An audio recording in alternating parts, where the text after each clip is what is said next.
hojjate ijoollee tana barsiisaa jechuudha. Namni biraa silaa namni haboon eessumni waan kan inni goona kasiin jeelee miti just kireen ijoollee tanaa si harkaa fi si harka qofa jirti jechuudha miti.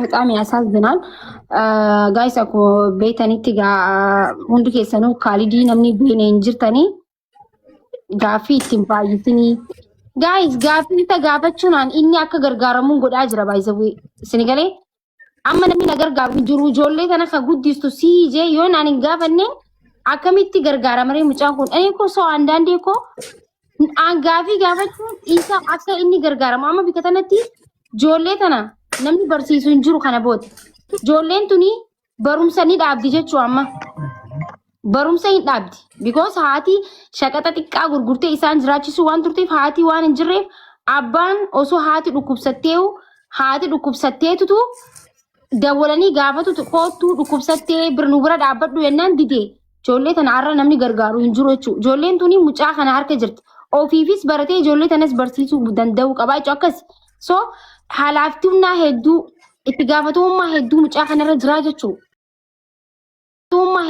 kanarra jiraa jechuu as biratti gaafa gaafannu hammeenyaa fi miti gaafa gaafannu akka inni gargaaramuu fi sinigalee miti kanaafuu amma wanti godhuu qabnu EBS irratti akka dhiyaatu godhuu qabnaa jechuu sinigalee baankii amma maqaa keetiin maaliif baankiin hin banamini saaliit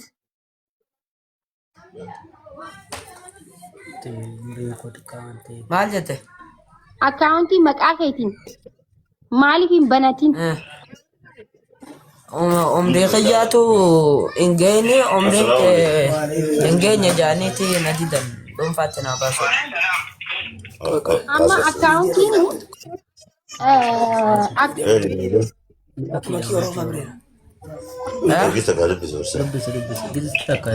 Oguu takka eegime maaki nama dubbise. yaa gaayis maaltu jira ni beektan aan yaada mataa kiyyaati isinis yaada kannachuu dandeessu qabdanii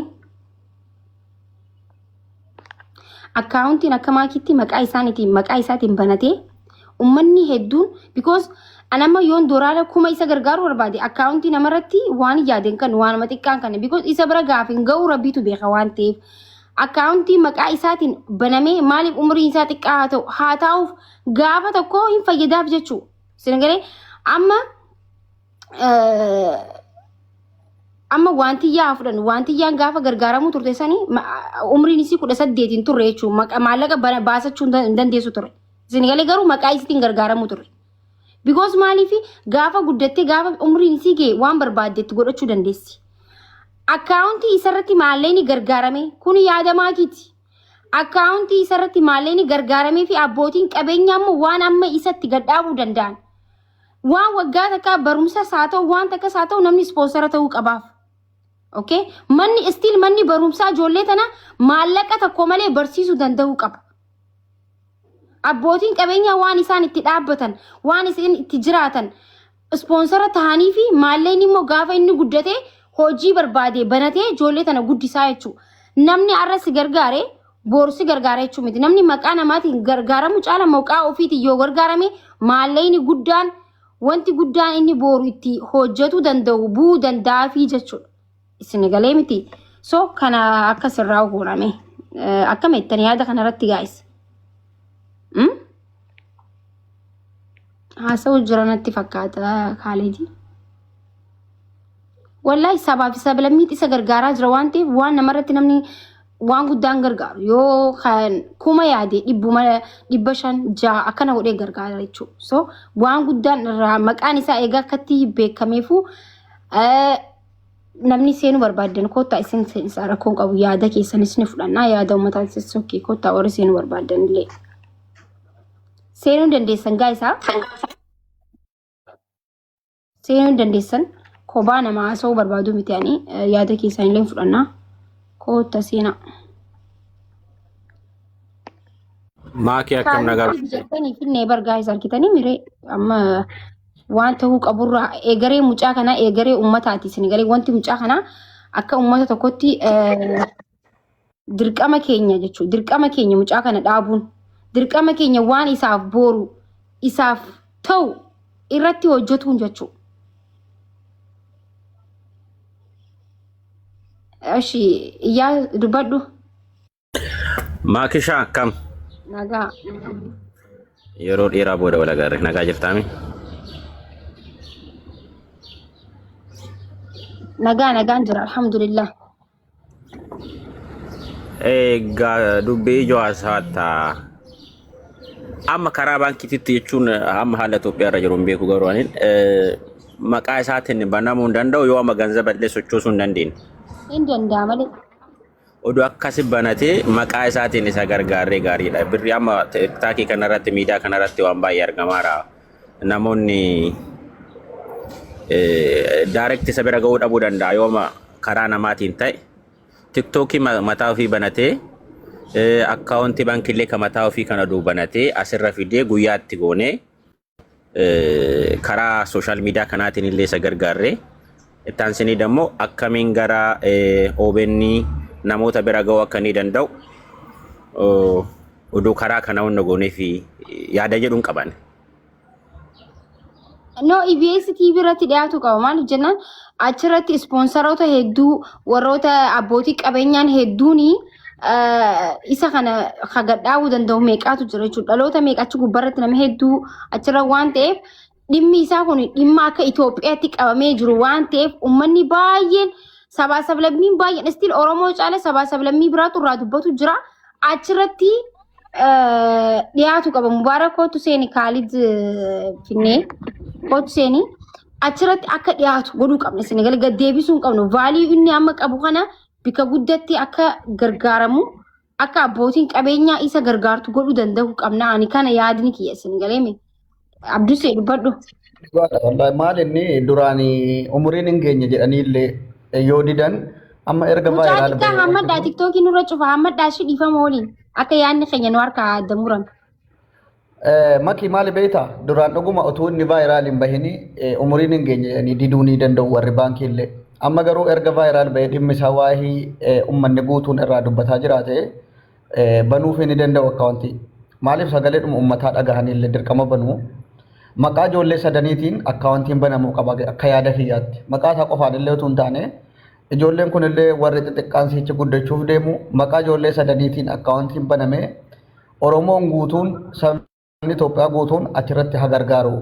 Maqaa Kaalidiin qofaa banamu jechuudha kunis akka yaada kiyyaatti tanii miti obboleewwan sadan kanaan maqaan banamee fi namni hundinuu onnee guutuudhaan gargaara akka yaada kiyyaatti gaafas. Yookaan nama irratti ta'e qumati jetteeyyuu namni yoo sila kuma tokko jedhee 500 400 wanatti haa bahuu wayii godha malee onnee irraa ijoollee bira gahaa ijoolleen kun irraa fayyadamtee ofis erga dhaabbattee barumsa si haa barattu jedheen godhu. Har'uma natti haa bahuudhaa bakka hanga danda'e yoo qaqqabees yoo dhiises jedheetuma godha. Amma warri itti dhiyoo jiran kun namoonni ijoollee kana gargaaranii amma baankii keessanii ammuma bananii fi warri baankii keessa amma nama 5,000 kana 4,000 kana keessa warri ijoollee kana gargaaruu danda'u as jala jiraachuu danda'u kan nu dhaggeeffataaraan danuu jiraachuu danda'u Itoophiyaa keessa warra baankii keessa hojjetu ta'uu danda'a. Dhimmuma namummaa qofaaf waa'ee umurii waa'ee ijoollee umuriin jiraan geenye waan argatu hin taane dirqama ijoollee dirqama namummaatiif jecha ammuma akka sirreeffamuuf yoo as jala jiraattan Itoophiyaa keessa warri jirtan warri ijoollee kana gargaartanii amma akkaawuntii banuu fi dandeessan kottaa ol seenaatii haala akkamitti akka godhamuu qabu. Haala kamiin asuma irratti yoo amma banamee fi dhufe namni baay'een illee waan danda'u gochuu fi danda'a. Akkaawuntii illee yoo banatan Kaalid amma akkaawuntii mataa isaa dhuunfaatti banachuu qabu yoo bilbila qabaate. Kaalid maal gootanii beektaa? EBS TV ላይ መቅረብ ፈልጋለሁ jettee viidiyoo hojjechuu danda'u qabda shi. Dhimma kan kee achirratti because ati gizee akkas jettee namni hedduun garaa siif laafee waan jiruuf wanti haadhaa nama hedduu burjaajeessaa waan jiruuf jechuun bitoo nutti dhagaamee jira. Achirratti wallahi achirratti yoo bee ana akka maakitti waan biratti ilaana waan gaariitu harkata jechuudha yoo bee. Tokkoffaa maaltu jira maqaa keessaniin maqaa ijoollee sadiitiin obboleeyyan keetii waliin akkaawuntii banadhaa. Warri akkaawuntii umrii 18 malee baasuu hin danda'u yoo haja'an ta'e akkuma Abduseen jetti rakkoon isaa kun laallamee wanti inni keessa jiru laallamee akka maallaqa san sossoosuu danda'u godhuu danda'an si galee. Because ijoollee tana ka guddisu jiru isaa hireen ijoollee tanaa isa harkatti buutee waan jirtuuf sanirra dhaabbatanii akka maallaqa kana sossoosuu danda'ullee godhuu danda'aniif jechuu haala uummataa ilaalanii jechuudha. Kanaafuu maal jettamee Kaalidati nuti akkana yaadaa jirra akka sabatti maqaan akkaawuntii ijoollee obboleeyyan keetii hojii akka banamuuf maal jettaa irratti mee kaasi muitii.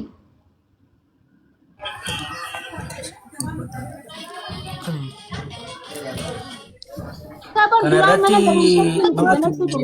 dursee mucaa kana gargaaruudhaaf bakka kana dhufuu keessanii fi barbaaddanillee mucaa kana egaa isa achirratti dhiyeessuu yaaluu keetiif galatoomin siin jechuu barbaada.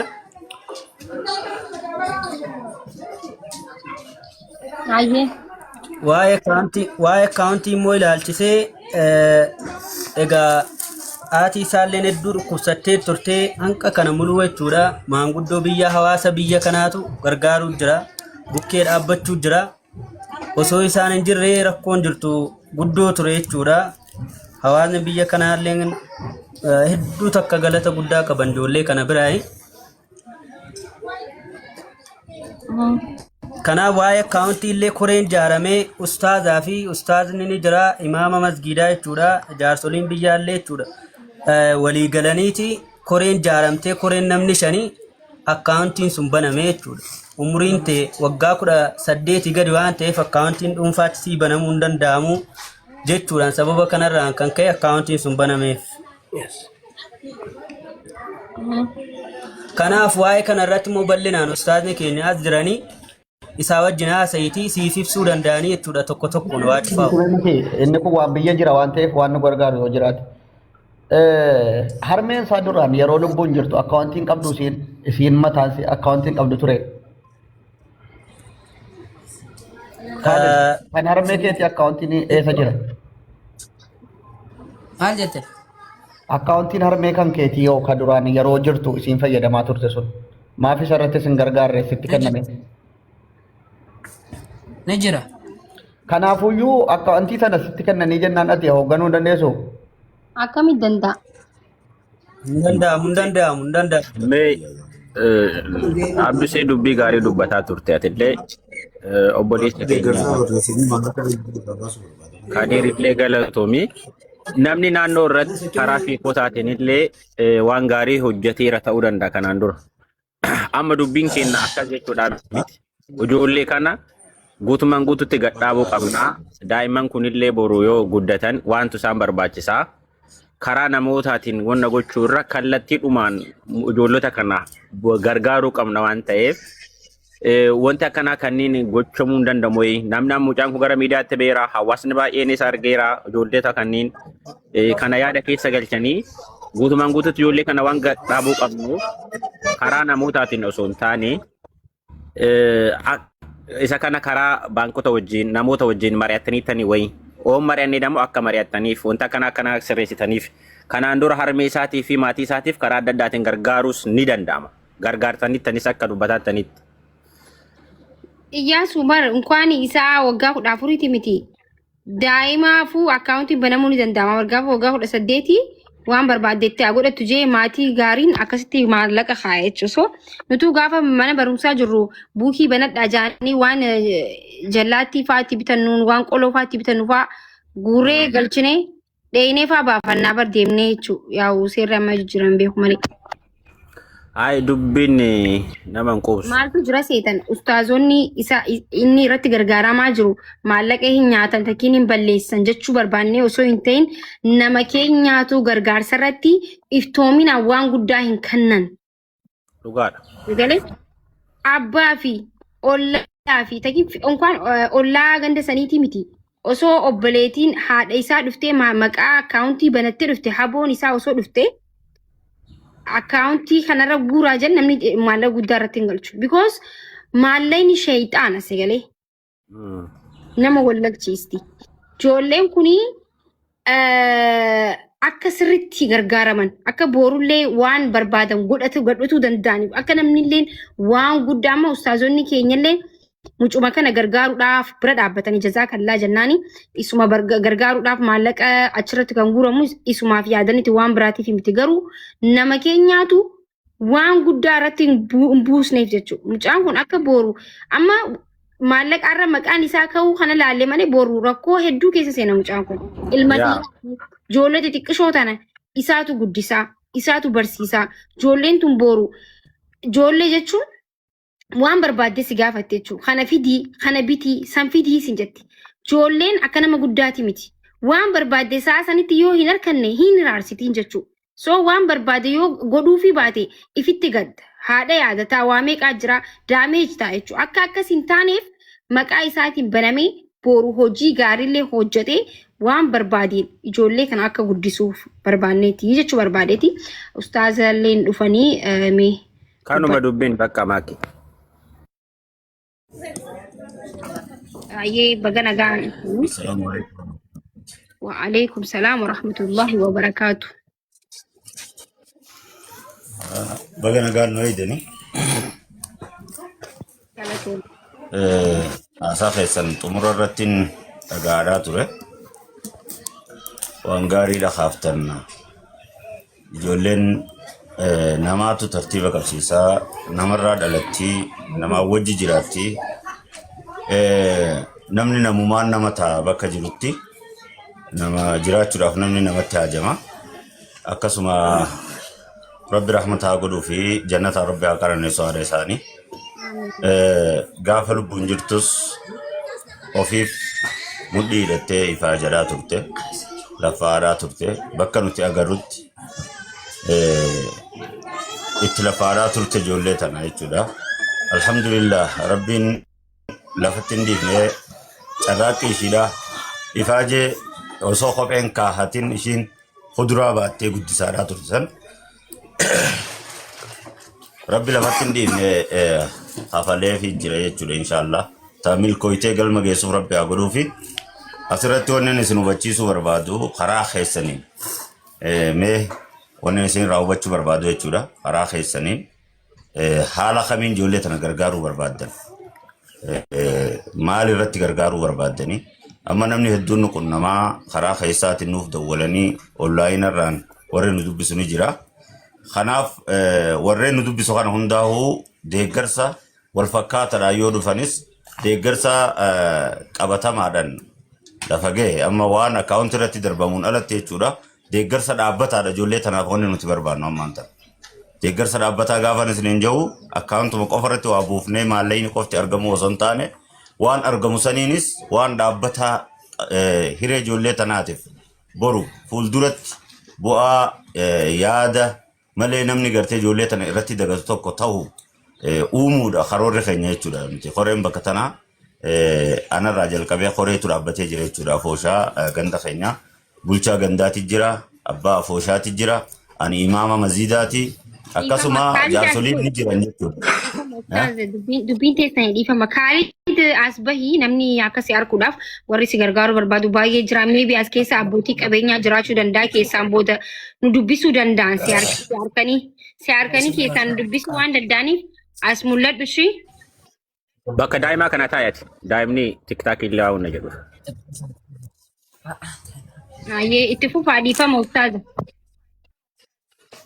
Kanaaf wanni anilleen isin gaafachuu barbaade nama karaa deeggarsaa as dhufu kana haala itti isa deeggaran hubattanii mijjeessuudha moo wanni isin godhuu barbaaddan moo jalqabumaa nama harkitaniiti nama san gamana fiddanii isa iyyaafattaadhaa jirtan waan jedhamuun isin gaafachuu barbaade isin irraa hubachuu barbaade. Kan lammadaa immoo akkaataan deeggarsaa karaa koreedhaatiin ammaaf hanga gartee wakiila tokko kan nuti itti amannu hawfiifilleedhaa irratti too'annu nama itti hirkifnu tokko goonutti ammaaf namni deeggarsa kana irratti alaafii ta'ee isaan irratti illee alaafii ta'ee harkaa qabu amaanaan haadhaatis kan irra jirtu numa kaas jiru kana jechuudha. Wanni isin hubachiisuu barbaadu kanaaf karaa kamiin isin maali wanni isin deeggarrume wanni ijoollee tan akka gargaartaniif haala isin mijjeessuu barbaachisu gara keessaniin maali akkaawuntii irratti amma fakkeenyaaf guyyaa jalqabaa akkaawuntii 2 banne nuti koree taaneeti malee silaa isa qofaaf banuu barbaanne waan kana nu qofaa miti barsiisonni isa qoran sun ni jiranii waajirri barnoota kutaa magaalaadhaa kan gartee waa'ee qormaata irratti taatee kana hordofe sun ka'umsa jalqabaa ka taasise isa jechuudha. Nuti asii reefka haadha isaa geggeessaa turre wayita sanitti.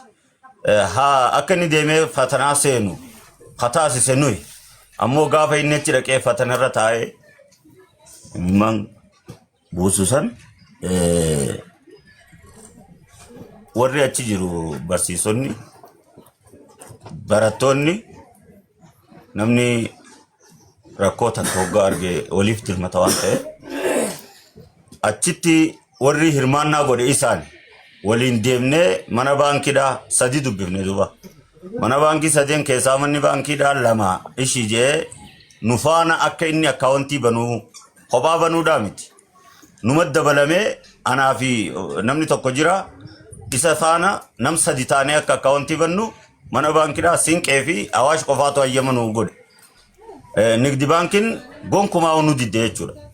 Waajjira barnootaatirraa waraqaa deeggarsaa itti barreessinee dadhabne karaa adda addaatiin deeggarsa gaafachaa turre umriin isaa 14 waan ta'eef fudhatama hin qabu waan jedhamu nu dura dhaabbatan duuba warri nigdi baankiidha. Kanaaf namni hedduunis nigdi baankii nu gaafachaa ture.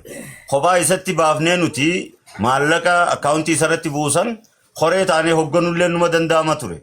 Walaakin wanni gartee akkaawuntii sana waloodhaan baasuu barbaachiseef hanqa inni umriin isaa maallaqa sochoosuudhaaf gahutti haala kanaan yoo gargaarsi isaa kun walitti qabamee boru ol guddata namni kun yoo rabbi jee boru ganama rabbi umrii adeereessu qabeenya kun kanuma isaanitti ta'a jechuudha. Ka isaatii fi ka daa'imman kana har'a jireenya mataa isaa qofaa miti Khaalid dirqamni isarra jiru jechuudha.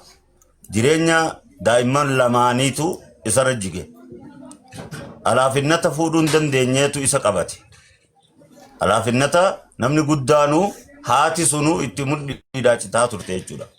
Kophaa ishiidhaa hireen kophaa muddee kophaatti rakkachaadhaa turte san har'a isarratti hafe waan ta'eef kanarratti immoo wani nu deeggaruun barbaachisu deeggarsa dhaabbataa waan arruma qofa qarshii deeggarreetuma gallee irraanfannoo osoo hin ta'in hanga mucaan kun bakka gahee nama jabaa ta'ee barnootaa fi bultii tanaanis cimee dhaabbachuu danda'utti deeggarsa dhaabbataa akka deeggaramu barbaannaa namoota isin jalaan isa deeggaruu barbaadullee wanni nu hubachiiftan kana jechuudha. Akkaawuntii tanarratti waan buusuu barbaachisaa buusu lakkisanii miti yoo jee kan mana tokko godhuufii danda'u yoo mana godheef yoo kan barnoota ijoollee tanaa 3 ifirratti fuudhee hanga isaan xumuranitti ittiin fufsiisa jechuu ka danda'ulleen karaa saniin akka itti dhaamsa itti nu dabarsitaniin isinitti himuu barbaadan.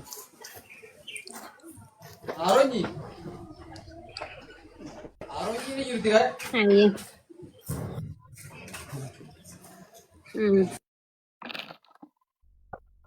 Hayyee galatoomaadha yaada keessan dhageenye jirra.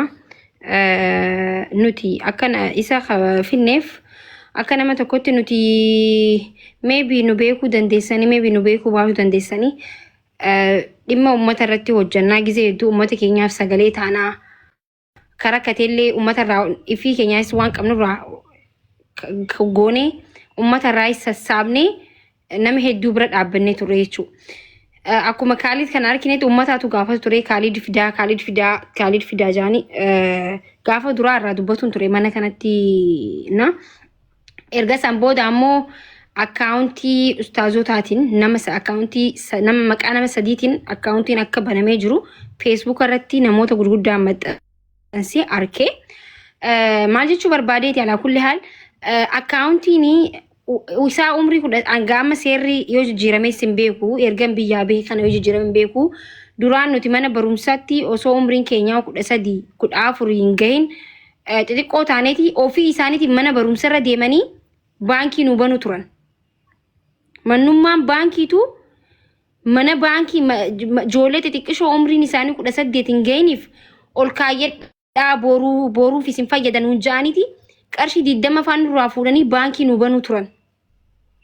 Akka maallaqa achi kaayyannee waan haati teenya jallaattii fi waadhaan jette kana akka achi maallaqa quxxabaa jedhameeti quxxabaa baradhaa jaanii takkiin immoo boruuf ol kaayachuu baradhaa ja'anii tu namaafuu baankii banuu turani arra mucaa rakkatee haati isaa duutee rabbi rahmata haa godhuufi reefka mana haadha mana kaa'ee qormaata dhaqee qoratamee dhufe kanaaf baankiin akkamitti banamuudhaaf akkamitti didan maaliif didanii akka baankiin tokko qofa kan magaalaa san keessa jiru. Lammaffaa mucaa kanaaf sagaleen eenyutu nuti irraa dhiifama sagaleen deebi'a.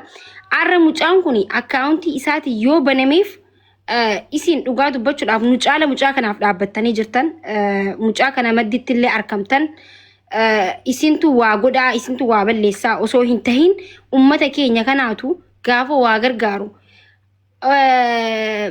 warra isa maddii arkamee miti haati obboleetiitu yoo dhufte obboleetiin haboon isaatu yoo dhufte maqaa kiyyaan akkaawuntiin baname buusaa fi sila haboo barra haboo jechuun bar obboleetii haadhaatii mire isiinillee ha obboleetii irraa du'ee misila osuma dhufteewu namni kun iftoominaan maallaqa guddaa hin buusu. Gargaarsa keessatti illee hojjechuu ture. Waggaa dheeraa miidiyaa kanarratti waa'ee hawaasummaa kanarratti hojjechuu ture. Maallaqa anqa yaaddame kan dooraala kuma kan nu barbaade 100 faa kanna jechuu. Wanni kun isa bira ni gahamu hin ga'u waan jedhame yaadee jechuu isin galee kanaafuu tajaajila keenya dhiifama maqaa isaati yoo baname innillee fayyadamaa maallaqa guddaa harkatuu danda'a tokko maallaqa guddaatu abbootiin qabeenyaatillee buusuu danda'anii mucaan kun ammas akka Oromootti osoo hin ta'in akka Itoophiyaatti dhimmi isaa dubbatamaa jira miidiyaa gurguddaa dubbataa jira dhimmi isaa kun gabbuu sin qabu still miidiyaa OBS maali EBS irratti illee akka dhiyaatuuf sagalee uummanni kun akka ta'uuf EBS irratti dhiyaatu akka qabu achirratti illee abbootiin qabeenyaa waa beeksifatu baay'ee waan jirtuuf isa kana maybe anaatu sponsora ta'ee anaatu barsiisa warra jee fudhatu jiraachuu danda'a. Waan kana anaatu godha warra jee fudhatu danda'u jira. Maallaqni kophaatti taa'ee sponsora biraatillee abbootii qabeenyaa dawwalleellee ta'an meeshaan maqaa isaanii goonellee taanu akka ijoollee tana bira dhaabbatan ummata waan dhagaaniif ummanni gabbee akka sagalee taanu godhuu dandeenya jechuudha. Saniifuu maqaa isaaniitiin akka banamuuf immoo baankii sanillee gaafadhaa ummanillee sagalee ta'ee ijoolleen ijoollee mucaan kun arra hireen ijoollee daa'immaniitu isarra kuftee jirti. Haboo saataatu eessuma saata'u isa caala ijoollee tanaaf rakkatuu hin danda'u.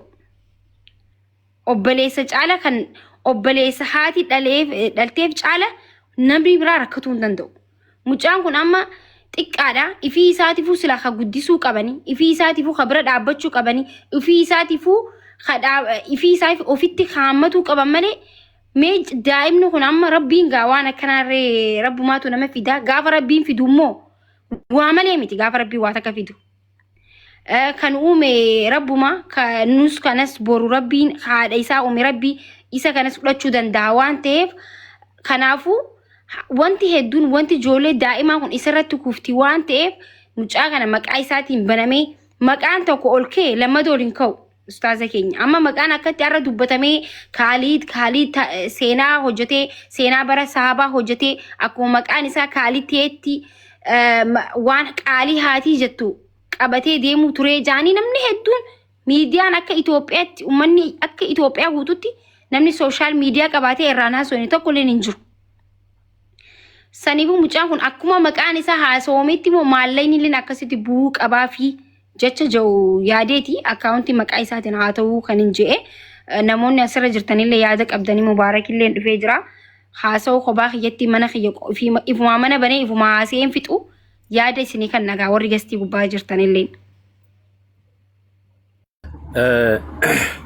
Anillee maakisha yaada biraan qabu yaadni kiyya kanuma ittaansee Kaaliidiin ammoontan gaafachuu barbaadu tiktaakii qabaanni otoo tiktaakii qabaatee tiktaakii masaatiin illee dhufe yoo tiktaakiin qabaanne dammoo bilbila bitamee fi as mana kee kana dhufee viidiyoo hojjetee asitti namni isa fooloo godhee nama bira akka inni ga'u.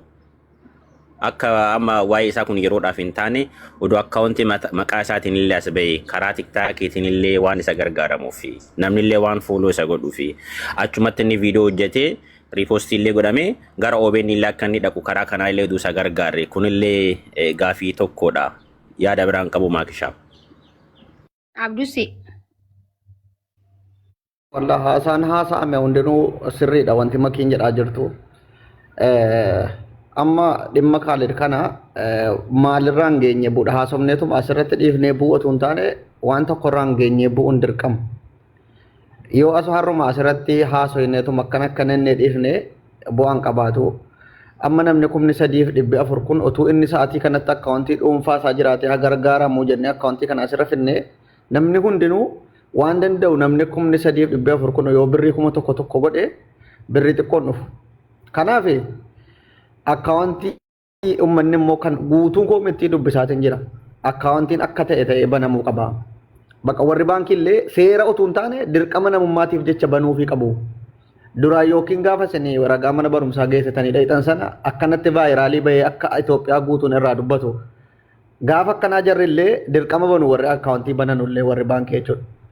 Dirqama maaliif seera qofittiidhaan osoo hin taane waan amma inni keessa jiru ilaalcha keessa galchuudhaan sirreeffamuu danda'a waan ta'eef sirreeffamee otuu dhufe maqaa ijoollee sadan kanaatiin banamee otuu dhufe baay'ee gargaarsa argachuu danda'a akkuma makiin jette yoo immoo amma lakkii bakka isuma amma baname kana qofittii irratti dhiisnaa jedhame akkuma makiin jette namni sila kuma tokko niyyatee gargaaruu barbaadu birruma 100 natti haa ba'u qofittii galcha wama xixiqqoo wayii jiramti. Ijoollee fillee waa tokko gochuun danda'u warri gargaarullee waan niyyatan sana gochuun danda'an jechuudha. Namni maquma abbaa gargaaramu sanaa barbaada namni gaafa nama gargaaruudha. Kanaaf waan kana nama sirriitti waan kana warra baankii keessaas ta'u itti dhiyaatan yoo jiraatan nama isin gargaaruu danda'u. Ni qabdu nama isinii dawwalee immoo waan kana irratti yaada isinii kenna. Miidiyaan isinii dawwalee yoo jira karaa miidiyaa ofiitti isin dhiyeessee waan kana isin gargaaruudhaaf.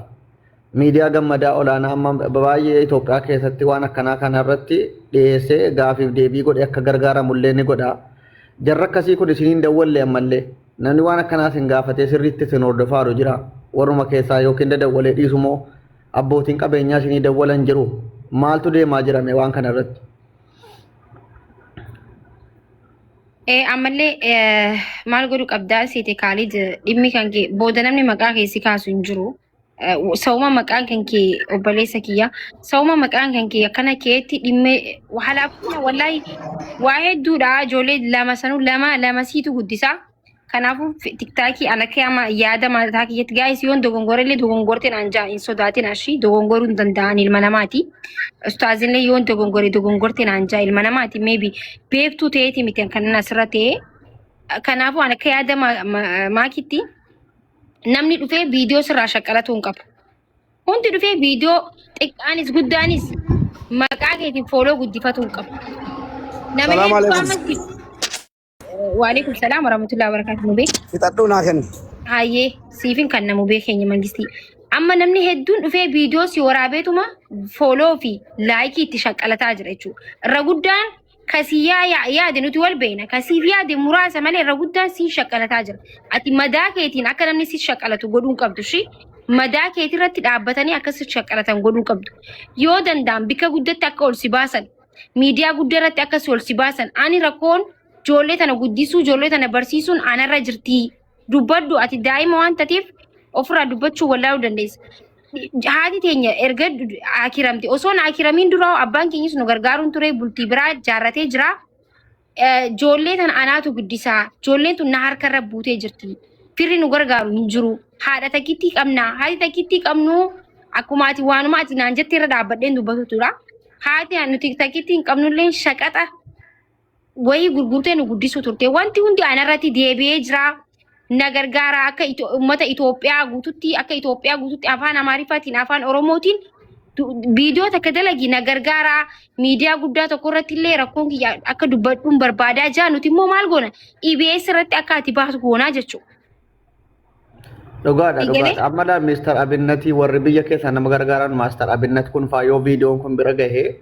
Amma Maaster Abinnatitti illee itti himuu deemna. Nama Maaster Abinnatii Gammadaa Shoo hunda isaaniitu akka ol si baasanii dhimmi kan kee sadarkaa harkateetti maaliif jennaan ati har'a wanti ati goote dhalootni booru akka haadhaaf abbaa isaaniitiif ajajaman godhaa jirta. Dhalootni gaafa haadhaaf abbaa isaaniitiif ajajaman biyyaafis ajajamuu danda'an ustaazota illee kabajuu danda'an manguddoo gudguddoo kabajuu danda'an, hayyuu kabajuu danda'an, haadha sinqee kabajuu danda'an, abbootii gadaa kabajuu danda'an, ollaa kabajuu danda'an gaafa haadha isaaniitti qaalii haadha isaanii kabaja nama. Namni haadha qaalii haadhaa hin goone biyyaafis ofiifis ollaafis ta'uu hin danda'u. Dhaloota waan gaarii irratti guddatu kana akka dhalootni biraatilleen akka kaalidiin ta'a. Anis haadha kiyyaaf ajajamuu qaba.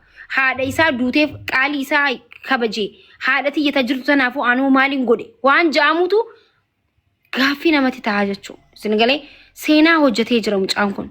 Kanaafuu mucaan kun sadarkaa guddaarratti ol bahee namni hundi akka ammarraa dubbatemetti gargaaruu qaba waan ta'eef maqaan akkaawuntii isaatiin haa banamu. Mee Mubaarak waan jettu yoo qabaatte carraasii kannee jira. Maal itti yaada khiyyarratti? Mubaarak. Yoon dogongorellee na of galcha. Mubaarak musammaani jirta? Ko jira nuutira qaadeni yaa jira. Assalamu alaikum. Wa alaikum salam wa rahmatullahi wa barakatuh. Bishaan dhugaa dubbadhu. Ummata keenya akkam jirtu nagaa keessanii baga nagaa taatanii. Ani wama lamaan dubbadha. Inni tokkoffaani yaanni ati jette akkaawuntii isaa maqaa isaatiin osoo baname moora. Akkana jechuun immoo akkaawuntiin baname sirrii miti. Akkaawuntiin akkitti baname sirrii miti jechuu miti.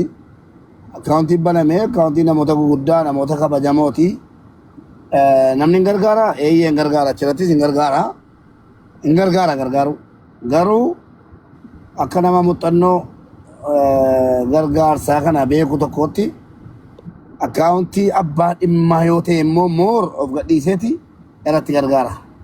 Waliin arginee beennaa waliin beennaa kanaan duras waan ta'aa dhufe jechuudha.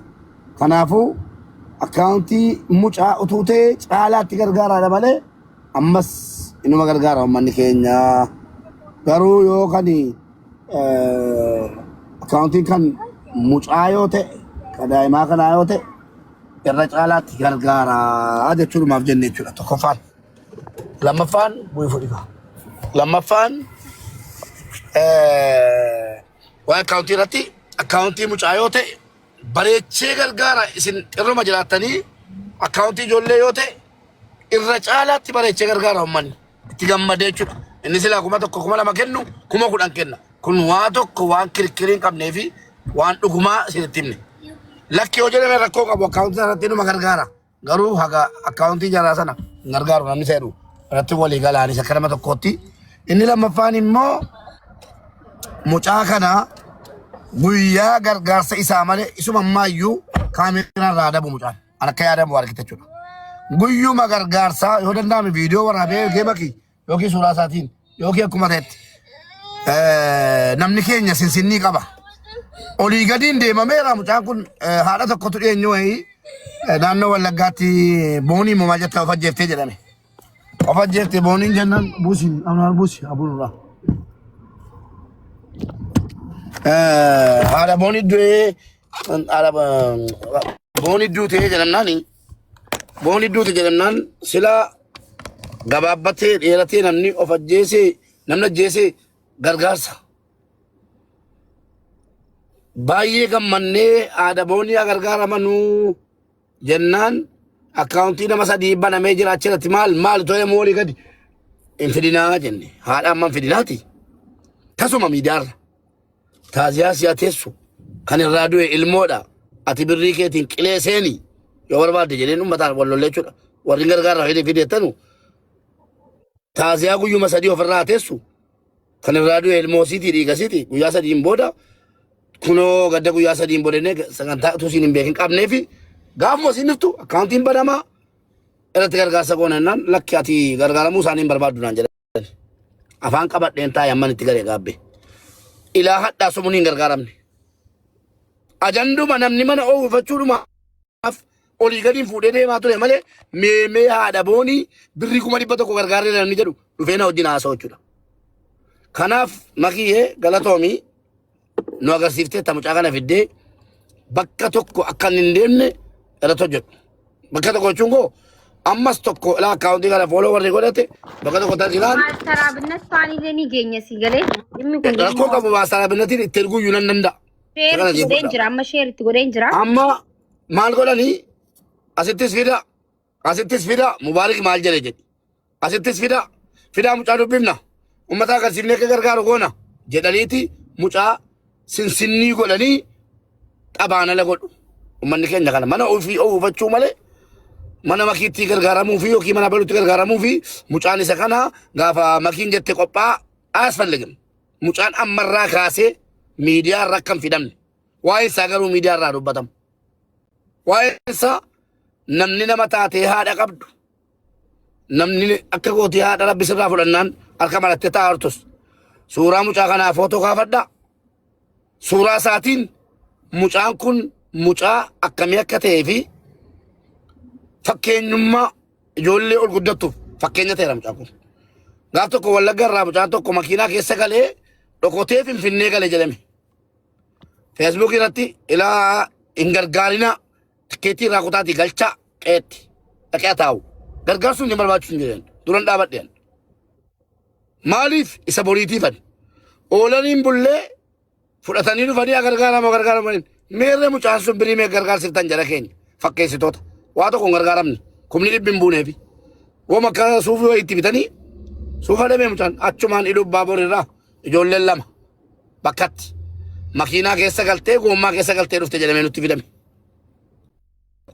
Dhaloonni amma fakkeenya yoo nam tokko hatee badhaafame akkamitti kan biraa kan hatee badhaafamu yaada malee indalaan jedhu amma mucaan kun karaa gaariitti fakkeenyummaa gaarii qabatee dhufe gatii ta'ee fi mucaa kana gastiin korsiisinaati amaanaa kanan jedhu ustaaza kanaan jechuudha.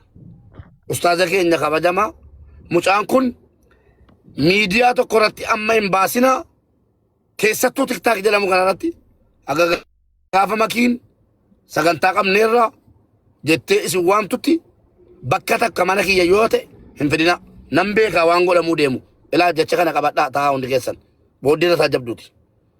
Gastiitti maal jedhu fidaatii dubbifneeni hawaasni arguu yaada isaa fudhannee akka mana makiitti gargaaramtutti jabeessina yallam mucaan miidiyaa irra ba'uun qabu ummanni keenya dheebotee dhufaa jira jennaan sarpiraayizii ta'e argee miiraa waa godha sidi galee akkaawuntiin mucaan dhufe akkaawuntiin maxxanfame gargaarame waan rabbi isaa kenna jechuudha hangara kootiin kanuma akka miidiyaa irra hin geessine olii gadi bare makii keessaanitti mi Yesek keessatti mi mucaan kun fayyadamu yoo barbaadde kanaan yoo taane immoo dhugaadha amma maqaan tokkoffaan karaa dalagamuu qabu maqaa akkaawuntii isaatiin ijoollee obboleeyyan sadii qaba lama qaba isa hojii sadii maqaan isaan sadeenitiin akka akkaawuntiin banamu kana hojjedha.